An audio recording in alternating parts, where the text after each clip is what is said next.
আপনি হক কথা কইলে আমরা সালাম বন্ধ হয়ে যাইব। আপনি হক কথা বললে ঘরের সামনে কাটা পড়বে। আপনি হক কথা বললে মানুষ আপনাকে সমাজ থেকে উৎখাত করে দিবে। তাই বলে কি আপনি অন্যায় করবেন? ওরে কথা বলেন, তাই বলে অন্যায় করবেন? আল্লাহ রাসূলের চলাচলের পথের মধ্যে বুড়িমা কাটা দিত, কাটা দিতে দিতে অসুস্থ হয়ে পড়লেন। আল্লাহ রাসূল নিজে তার ঘরে গেলেন, তার উপস্থিতিতে দেখলেন সে অসুস্থ, তার সেবা করলেন। সুবহানাল্লাহ বলেন। আল্লাহ রাসূল কি তার বিরোধিতা করছে? না, এটা আমার নবীর সিরাত, এটা আমার নবীর সুরাত, আমার নবীর চরিত্র যেই মানুষের মধ্যে ইনস্টল করবা। যুবক, মোবাইলের মধ্যে কত ধরনের অ্যাপস ইনস্টল করলা, একটু মুহাম্মদ সাল্লাল্লাহু আলাইহি সাল্লামের আদর্শকে নিজের জীবনে ইনস্টল করে দেখো, তোমার জীবনটা হয়ে যাবে সোনালী জীবন। সুবহানাল্লাহ বলেন, একটু জোরে বলেন সুবহানাল্লাহ। তাহলে নবীর তরিকার বাহিরে কোনো তরিকা, বলেন নবীর তরিকার বাহিরে কোনো তরিকা নাই। নবীর তরিকায় আমার জন্য নাজাতের পথ, নবীর তরিকা আমার জন্য মুক্তির পথ, ঠিক কিনা বলেন?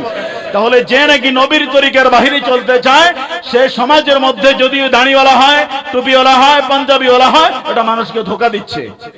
বলেন কি দিচ্ছে? আজকে আমাদের মতো কিছু টুপিওয়ালা, দাড়িওয়ালা, পাগড়িওয়ালা আছে না নাই? ওরা কথা বলেন, আছে না নাই? 500 টাকা হাদিয়ার লাইগা, 200 টাকা হাদিয়ার লাইগা ফতুয়া মাইরা দেয়, হ্যাঁ আপনি যেটা করছেন এটা ঠিক আছে। এরকম লোক আছে না নাই? এরা হচ্ছে তালে জালে চলে। কিভাবে চলে? তালে জালে চলে, যাতে তার উপরে কোনো ধরনের বিপদ না আসে। কিন্তু যতদিন, আজ প্রায় 1 যুগের উপরে খুতবা দিচ্ছি, 1 যুগের উপরে খুতবা দিচ্ছি, যেদিন থেকে খুতবার বয়ানে বসেছি আজ পর্যন্ত স্বজন প্রীতি কোন ব্যক্তির পক্ষ নেই কথা বলা। আমার কথা যদি আমার বাবার বিরুদ্ধেও যায়, আমার কথা যদি আমার ব্যক্তির বিরুদ্ধেও যায়, আমাকে এটাই বলতে হবে, এটাই কোরআনের শিক্ষা, এটাই ধর্মীয় শিক্ষা, এটাই মানবতা শিক্ষা, এটাই আমার আশ্রয়, এটাই আমার সকল ধরনের কার্যক্রমের স্পৃহা। কথা বলেন ঠিক কিনা? কথা বলা মুসলমান, ঠিক কিনা? আপনার কথা যদি আপনার বাবার বিরুদ্ধেও যায়, আপনাকে সত্যটা বলতে হবে। কথা বলেন। আপনি মনে করবেন আরে আমি কত কম আমার বাপের বিরুদ্ধে যাবো কি, আমি এটা কেমনে কমো না? তাহলে আপনি তো মানুষ হতে পারলেন না, আপনি তো মানবতা বিরোধী। আপনি এই জন্য ভাইয়েরা রাগ করছেন, রাগ করেন, অসুবিধা। আমি জানি আমার কথাটি যে আমরা কোনান দিয়ে যায়, এটা আমি বুঝি। আমি যে বুঝি না বিষয়টা, আমি বুঝি যে আমার কথাগুলো আপনারা কিভাবে নেন।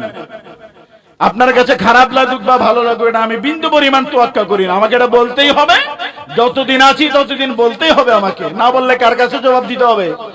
তাহলে আপনি কে? মানে আপনার ভয় পেয়ে কথা বলবো? আপনি কে? আমি তো আল্লাহর গোলাম। পৃথিবীর কোন ব্যক্তির রক্তিম চক্ষু খেয়ে ভয় পেয়ে কথা বলার কোন সুযোগ নাই। হ্যাঁ, সম্মানের ক্ষেত্রে আমি আপনাকে সম্মান দিতে পারি, অসুবিধা নাই। আপনি সম্মানিত চাচ্ছেন, আমি আপনাকে সম্মান দিব, অসুবিধা নাই। কিন্তু আপনার পক্ষে কথা বলবো অন্যায় ভাবে, এটা আমার দ্বারা হবে না, ঠিক কিনা বলেন? আল্লাহ আমাদেরকে সবাইকে ন্যায়ের পক্ষে কথা বলার তৌফিক দান করেন, বলি আমিন। আর কি জোরে বলি আমিন।